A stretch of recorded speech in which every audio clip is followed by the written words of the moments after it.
Hey guys, it's Brad, and today we're going to go over my last video, the Pirates of the Caribbean queue ambience, and how I made the graphic art for that. I chose the Bayou in the Pirates of the Caribbean queue because I'm going to Disneyland pretty soon, and that's my favorite ride by far. I just got this original image off Google, and we're going to turn it from this to this.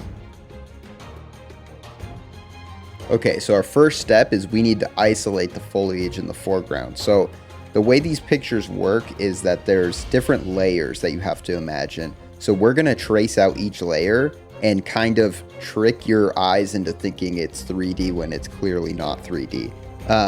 So I'm tracing out the foliage so I can separate it from the boat, because the end goal is to have the boat animated, and so it will be bobbing up and down in the water. But I can't do that unless if I can isolate the leaves from the boat, because as you can see, they're completely intertwined right now. That's kind of what makes this difficult, is you have to separate each section, and as you'll see later, you have to fill in where you're now removing items. Now I'm just sort of cleaning up the blank space in between the leaves. After that, I'm going to showcase kind of the layering effect that I was telling you about. So by flickering the boat in the foliage in the front, you can kind of see how now they stack on top of each other, and not only that, I'm now free to move them independently of each other. So now you might be a little bit confused because we're back to the original image, but now that I have these things traced out and they're isolated, I can move them around.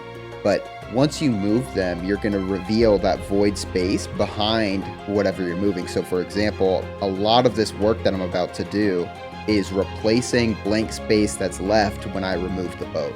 So simply, I'm just going to shut off the boat layer, and now I have to use the clone stamp tool and sort of fabricate what I believe should be behind the boat.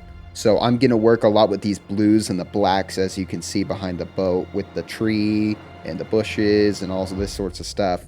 I have to make it believable that when that boat bobs in the water, that there's something behind it, because otherwise it would just be void space. It would just be black. So when the boat moved, you could clearly see the original outline of the boat.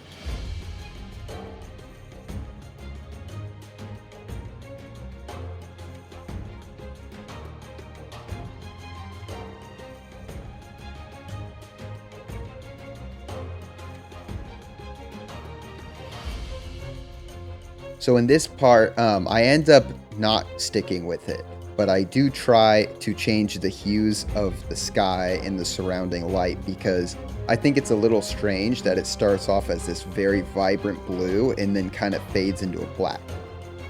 So the goal here was to add some more blue towards the black at the top and make it more of a smooth lighting. But I realize now why they have it so dark is because once I added that color and I upped the saturation and the brightness real high, I could actually see the concrete from the ceiling of the warehouse, which is pretty interesting. They keep it dark enough in there that if you look up, you can't see the ceiling. But when you digitally alter the lighting, you can actually see the ceiling of the Pirates of the Caribbean Blue Bayou area. So I thought that was kind of cool, so I left it in. Okay, this part's fun because it's not just tracing and clone stamping. This is Adobe After Effects, and it's actually my first time using it ever before. That's why this video is a behind the scenes and not a tutorial, because I'm in no space to tell anyone how to use this software. I simply used it to animate the boat, and then I used it also for the fog, which I thought was really fun. That was a last minute addition. So for the boat, I'm just simply adding keyframes and moving the boat up and down and slightly rotating it to give that effect that it's bobbing in the water. Now we get to the fog, but I quickly realized that my original foliage trace was not going to cut it, because the fog is now layering funny between the foliage, even though they're supposed to be on the same foreground. So now we got to hop back in Photoshop and trace the rest of the foliage.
Okay, so after finishing the trace, and I had to kind of mend that crack in between the two pieces, the fog is looking good, but I noticed that there's one plant specifically on the very far right that looks as though it should be moving. It kind of bothered me that it was staying still, so I went and I animated that off camera.